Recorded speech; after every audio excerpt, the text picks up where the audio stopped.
एक बहुत बड़े स्तर पर यह कार्रवाई की और सुरक्षा सूत्रों के मुताबिक आपको बता दें कि श्रीनगर और उसके आसपास के इलाकों में चलाए गए इस मेगा सर्च और कॉर्डन ऑपरेशन के दौरान जैश से कथित तौर पर जुड़े हुए करीब 150 लोगों को हिरासत में ले लिया गया है। ये कार्रवाई ऐसे समय पर हुई है जब घाटी में आतंकी नेटवर्क को दोबारा सक्रिय करने की कोशिशों के संकेत मिल रहे थे। सूत्र बताते हैं कि खुफिया एजेंसियों को बीते कुछ हफ्तों से लगातार इनपुट मिल रहे थे कि कुछ लोग जैश ए मोहम्मद अपने ओवरग्राउंड वर्कर और स्लीपर सेल के जरिए श्रीनगर में लॉजिस्टिक्स सपोर्ट फंडिंग और कुछ नई भर्तियों की कोशिश कर रहा था और इन इनपुट्स के आधार पर जम्मू कश्मीर पुलिस ने सीआरपीएफ और कुछ अलग सुरक्षा एजेंसियों के साथ मिलकर ये रणनीति बनाकर इस कार्रवाई को अंजाम दिया और 150 से ज्यादा लोगों को हिरासत में लिया। आपको बता दें कि ऑपरेशन की शुरुआत सुबह की गई थी ताकि किसी भी संदिग्ध को भागने का मौका ना मिले, सबूत नष्ट करने का कोई मौका ना मिले। श्रीनगर के बहुत से ऐसे संवेदनशील इलाके हैं जैसे डाउनटाउन, नौहट्टा, ईदगाह, सैदपुरा, इन तमाम इलाकों में तलाशी अभियान चलाया गया और 150 से ज्यादा लोगों को हिरासत में लिया गया। इस खबर पर ज्यादा जानकारी के साथ सरोज कपिल हमारे संवाददाता हमारे साथ बने हुए हैं। सरोज, ये बहुत बड़ी कार्रवाई की गई, 150 से ज्यादा लोगों को हिरासत में लिया गया, क्या कुछ जानकारी और निकलकर सामने आ रही है? नहीं, बिल्कुल सही। जिस तरह से आप अभी कह भी रहे थे प्रिया कि आपको बताएं कम से कम 150 लोग हैं, ये OGWs हैं और ये सिर्फ जैश के साथ नहीं है, जैश का जो टेरर आउटफिट है उनके साथ नहीं है, कई सारे और जो आउटफिट्स यहाँ पे इस वक्त आतंकियों के काम कर रहे हैं उनके हवाले से भी। तो कुल मिला के लगभग 150 लोग थे। जिस तरह से आपने दुरुस्त फरमाया, सुबह ही इनके घरों पे इनको बुलावा आया था, बेसिकली इनको घरों से उठाया नहीं गया था और ये वो रेगुलर ऑफेंडर्स रहे हैं जिनका डायरेक्ट इनडायरेक्ट लिंक कहीं ना कहीं आतंकी किसी भी तरीके की घटना के साथ रहा है, जिसके चलते हुए ये सिक्योरिटी का जो एक प्रोसीजरल रूटीन रहता है उसके चलते हुए ये जो कई सारे एरियाज हैं जिसमें से आपने अभी नाम भी लिया है, सेमपुरा, पांपोर से लेके फिर आप श्रीनगर के डाउनटाउन के इलाकों की बात कर लीजिए या वही अपर टाउन के कुछ इलाके हैं वहां की बात कर लीजिए और साथ ही साथ शाल्टेंग HMT का इलाका है जो आउटस्कर्ट्स में आता है। वहां पर करीबन आज जो कंसर्न पुलिस स्टेशन हैं और जहां पर ये 150 लोगों को आज पूछताछ के लिए बुलाया गया था, इनके ऑलरेडी केसेस रजिस्टर्ड है। ये OGWs है, इनके लिंक्स रहे, डायरेक्ट इनडायरेक्ट लिंक्स रहे आतंक के साथ, तो इनको आज इनके घरों से बुलाया गया था और इनसे एक ये प्रोसीजरल सिक्योरिटी प्रोसीजर जो रहता है उसके तहत पूछताछ की गई है और कई सारे लोग अभी भी जिनसे पूछताछ चल रही है वो अभी भी कंसर्न पुलिस स्टेशंस में है, लेकिन कुछ लोगों को अभी छोड़ दिया गया है। और आपने बिल्कुल दुरुस्त फरमाया कि पिछले कुछ महीनों से अगर हम बात करें, स्पेशली पिछले 1-1.5 महीने की अगर हम बात करें, तो सिक्योरिटी एजेंसीज को काफी सारे ऐसे इनपुट्स आ रहे हैं और साथ ही साथ आप जानते हैं कि अभी 26 जनवरी भी आने वाला है या 15 अगस्त जब आता है यहाँ पे, उसके चलते हुए ये एक प्रोसीजरल सिक्योरिटी रूटीन रहती है जिसमें ये OGWs को डिटेन किया जाता है, इनसे पूछताछ की जाती है। और बिल्कुल सही कहा आपने कि इनके पास कोई एविडेंस ना हो, उस तरीके से वो सब एविडेंसेस कलेक्ट किए जाते हैं। जो इनके इलेक्ट्रॉनिक डिवाइसेस होते हैं आज वो प्रॉपरली चेक किए गए हैं, कई सारे लोगों के मोबाइल फोन्स थे या उनकी टैबलेट्स थे उनको चेक किया गया है। तो कुल मिला के अगर आपको याद होगा आज से ठीक 3 महीना पहले भी लगभग 51 ऐसे लोग थे जिनको डिटेन किया गया था, वो भी OGWs थे। उससे और 3 महीना पीछे चले जाइए, लगभग जुलाई की ये बात है, उस टाइम पे भी 21 लोगों को डिटेन किया गया था यहाँ पर। तो कहीं ना कहीं ऑपरेशन सिंदूर के बाद हमने देखा कि किस तरह से आतंक को लेकर एक होलिस्टिक कड़ा प्रहार चल रहा है। LG एडमिनिस्ट्रेशन की बात कर लीजिए, जम्मू कश्मीर पुलिस की बात कर लीजिए या सिक्योरिटी एजेंसीज की बात कर लीजिए आप, तो उसी के चलते हुए हमने देखा आज किस तरह से ये 150 लोग जो OGWs और इनकी स्पेशल एफिलिएशन कुछ टेरर आउटफिट से रही। सरोज के अधिकारियों ने यह भी स्पष्ट किया है कि जो लोग 150 पकड़े गए हैं वो सभी के सभी आरोपी तो नहीं है, वेरिफिकेशन उनका चल रहा है। अगर ऐसा कुछ होता है फिर UAPA के तहत मामला दर्ज उन पर किया जाएगा, कार्रवाई भी की जाएगी। सरोज, हाँ बिल्कुल सही कह रहा हूँ, वही कह रहा हूँ आपसे कि जो ये 150 लोग हैं इनकी डायरेक्ट इनडायरेक्ट एफिलिएशन कहीं ना कहीं आतंकियों के साथ रही है, टेरर मॉड्यूल के साथ रही है। OGWs हैं ये, भले इन्होंने फाइनेंशियली हेल्प की हो, किसी को कोई आतंकी होता है उनको घर में पनाह दी हो उसके मामले में, तो कुल मिला के इनकी चार्जशीट्स ऑलरेडी हैं इनके कंसर्न थानों में। आप सौरा पुलिस स्टेशन की बात कर ले, HMT या बाकी जगहों की, इन लोगों को रूटीन जो प्रोसीजरल सिक्योरिटी प्रोसीजर रहता है, स्पेशली जब कोई बड़ा दिन आने वाला होता है यहाँ पे, अब आप जानते हैं कि अभी यहाँ पर 26 जनवरी भी आने वाला है, उसके चलते हुए इन लोगों से सिर्फ पूछताछ की गई है। कुछ लोगों को तो अभी छोड़ भी दिया है, लेकिन कहीं ना कहीं ये उनके इलेक्ट्रॉनिक डिवाइसेस है वो चेक किए जा रहे हैं, वो किस किस्म की किताबें पढ़ते हैं, उनका गूगल सर्च जो होता है या सोशल मीडिया पर वो किस चीज को सर्च करते हैं, उस सब की अभी छानबीन हुई है। और कुल मिला के आज लगभग ये 150 OGWs रहे हैं बाजी में पास में, जिनको आज पूछताछ के लिए बुलाया गया था, जिसमें से कुछ लोगों को अभी छोड़ दिया गया है। जी प्रिया। सरोज, जो संवेदनशील इलाके हैं श्रीनगर में, वहां पर किस तरीके की व्यवस्था की जा रही है? देखिए, अगर हम बात करें, इस वक्त सिक्योरिटी फोर्सेस तैनात है यहाँ पर, और खाली श्रीनगर की बात नहीं करेंगे, कई सारे ऐसे इनपुट्स हैं। स्पेशली अगर हम डाउनटाउन के हवाले से बात करें, यहाँ पर अगर आप हरवन इलाके की तरफ जाते हैं, जो सिटी से थोड़ा बाहर को आता है, वहाँ पर काफ़ी सारे मुगल गार्डन्स है, टूरिस्ट का आना जाना रहता है। टूरिस्ट प्लेसेस जो हैं, रिनाउंड फेमस टूरिस्ट प्लेसेस है, जैसे लाल चौक है या कुछ और इलाके हैं, वहाँ पर स्पेशली कहा गया है कि थोड़ा सा कॉशन, थोड़ा सा आप सावधान बरते यहाँ पे इस वक्त। और मैं आपसे फिर वही कह रहा हूँ कि एक रूटीन प्रोसीजर रहता है, जिसके चलते हुए अगर कोई भी ऐसा बड़ा इवेंट आने वाला हो, जैसे अभी 26 जनवरी आने वाला है या 15 अगस्त आने वाला होता है, तो कहीं ना कहीं इन लोगों को लोकल पुलिस स्टेशन में बुलाया जाता है, पूछताछ की जाती है, और कहीं ये देखा जाता है कि आज भी क्या कोई इनका लिंक तो नहीं है, डायरेक्ट लिंक तो नहीं है आतंकियों के साथ। जिसके चलते हुए अगर आपने अभी श्रीनगर के हवाले से बात की है, तो जितने भी यहाँ इंपॉर्टेंट एंट्री एग्जिट पॉइंट्स होते हैं, वहां पर लगातार आजकल बैरिकेड्स लगते हैं, छानबीन होती है, गाड़ियों की चेकिंग होती है, और स्पेशली जो बाहर से गाड़ी आ रही है, यानी कि डीएल नंबर की है, दिल्ली की, यूपी नंबर की गाड़ियां आती हैं, उन पे भी इस वक्त कड़ी निगरानी रखी जा रही है। कोशिश यही है कि आने वाला जो 26 जनवरी हो, यहाँ पर पुरअमन तरीके से वो निकले। एक जो हमारी एक डेमोक्रेसी है, स्पेशली जिसमें 2019 के बाद जम्मू कश्मीर एक बहुत बड़ा हिस्सा बना है, वहां पर किसी भी तरीके की अड़चने न आए, तो प्रिकॉशनरी मेजर्स लिए जा रहे हैं। जी प्रिया। सरोज, देखिए, भड़काऊ कंटेंट का भी यहाँ पर खतरा बने रहेगा, क्योंकि 150 लोग हैं बताया जा रहा है। आपने भी जैसा कि बताया, जैश ए मोहम्मद से जुड़े हुए भी हैं। सिर्फ उसी के संगठन के आतंकी तो ये नहीं कह सकते, कोई और भी मॉड्यूल हो सकता है यहाँ पर। लेकिन क्या अब उसको लेकर भी, मोबाइल नेटवर्क को लेकर भी कोई इस तरह की जानकारी निकलकर सामने आई है कि ध्यान दिया जाएगा, क्योंकि 26 जनवरी आपने सही फरमाया पास में है? बिल्कुल बिल्कुल सही कह रहे हैं। और देखिए, ये जो प्रोसीजर चल रहे हैं अब, ये 2019 के बाद जब एब्रिगेशन हुई, उसके बाद हमने देखा कि किस तरह से आतंक पे एक होलिस्टिक कड़ा प्रहार हुआ। आप देखें कि आज ही उपराज्यपाल मनोज सिन्हा ने जो लोक भवन है श्रीनगर का, वहां पर कुछ एनओकेज को जॉब्स दिए हैं, और ये वही विक्टिम्स हैं जो टेरर की जद में आए थे। लेकिन साथ ही साथ उन्होंने अपनी स्पीच में एक बहुत इंपॉर्टेंट बात की। उन्होंने कहा कि पिछले 4 साल की अगर हम बात करें, तो कुल मिला के 87, मैं कोट कर रहा हूं उन्हें, 87 ऐसे OGWs हैं जिनकी डायरेक्ट लिंक पाकिस्तान के साथ रही है, या एफिलिएशन आतंकियों के साथ रही है। और ये 87 जो लोग हैं, ये गवर्नमेंट एम्प्लॉयज थे, और इनको टर्मिनेट किया गया, जिसमें आपने देखा कि ऑपोजिशन जो है यहाँ का, या जो रूलिंग पार्टी थी, उन्होंने काफी हाहाकार भी मचाई थी। तो कई सारे ऐसे गवर्नमेंट ऑफिशियल्स थे, जिसमें टीचर्स थे, डॉक्टर्स थे, जिनको टर्मिनेट किया गया था। तो उसी कड़ी के चलते हुए अभी आप देख रहे हैं, स्पेशली जैसे मैं आपसे कह रहा हूं, 2019 के बाद अब जीरो टॉलरेंस अगेंस्ट टेररिज्म का जो रियल ग्राउंड पे हमें काम दिख रहा है, वो इसी तरीके का काम दिख रहा है। जब आने वाले कोई बड़े दिन होते हैं, जो ये आतंकी रहे हैं या फॉर्मर OGWs हैं, इनको बुलाया जाए, इनके साथ छानबीन की जाए, प्रॉपर चेक किया जाए कि क्या इनका कोई आगे प्लान तो नहीं रहेगा। और अगर कहीं ना कहीं पुलिस को या एजेंसीज को लगता है कि कोई डाउट है, तो उस पर्टिकुलर शख्स को डिटेन किया जाता है, फर्दर पूछताछ की जाती है उससे। लेकिन अगर हम 2019 से पहले की बात करें, तो सिचुएशन कंप्लीटली डिफरेंट थी।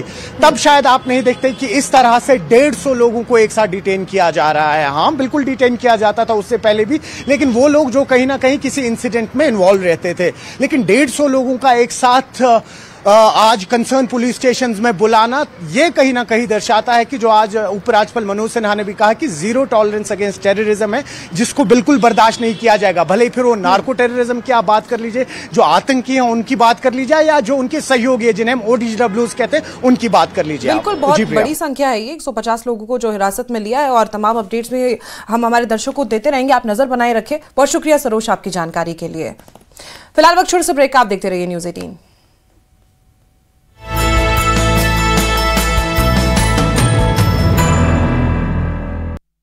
गोल्डी मसाले के 100 ग्राम के स्पेशल पैक्स में फ्रेशनेस लॉक है। ऐसे गोल्डी मसाले जहां जाएं रिश्ते बनाएं।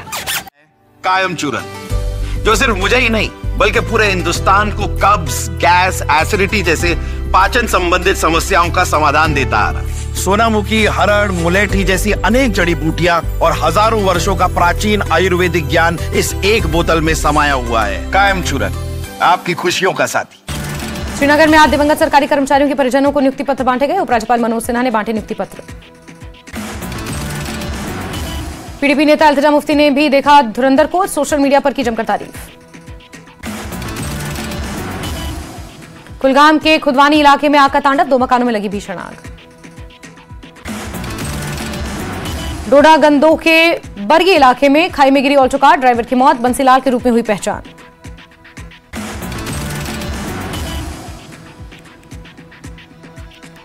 भारत पाकिस्तान इंटरनेशनल बॉर्डर पर घुसपैठ की बड़ी साजिश नाकाम, बीएसएफ ने एक संदिग्ध आतंकवादी को गिरफ्तार किया। हिमाचल पहुंचे बीजेपी अध्यक्ष जगत प्रकाश नड्डा, शिमला के जुब्बलहट्टी में हिमाचल के नए बीजेपी कार्यालय का किया शिलान्यास, पीटर हॉफ भी पहुंचे।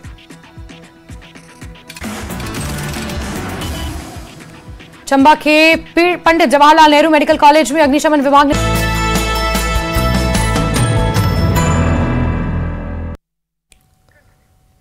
श्रीनगर में आज उपराज्यपाल मनोज सिन्हा ने आतंक पीड़ित परिवारों को एक बार फिर से नियुक्ति पत्र सौंपे हैं। इनके साथ ही पीड़ित परिवारों का दुख भी उन्होंने सुना। आज 78 परिवारों को नियुक्ति पत्र सौंपे जाने थे, जिसमें से 39 पीड़ित परिवारों को नियुक्ति पत्र सौंप दिए गए हैं। श्रीनगर के लोक भवन में ये नियुक्तियां अनुकंपा नियुक्ति नियम SRO 43 और पुनर्वास सहायता योजना के तहत की गई है। नियुक्ति पत्र मिलते ही कई परिवारों की आंखें नम हो गई। वर्षों के संघर्ष और इंतजार के बाद जब उन्हें रोजगार का सहारा मिला तो भावनाएं उनकी आंखों से छलक पड़ी।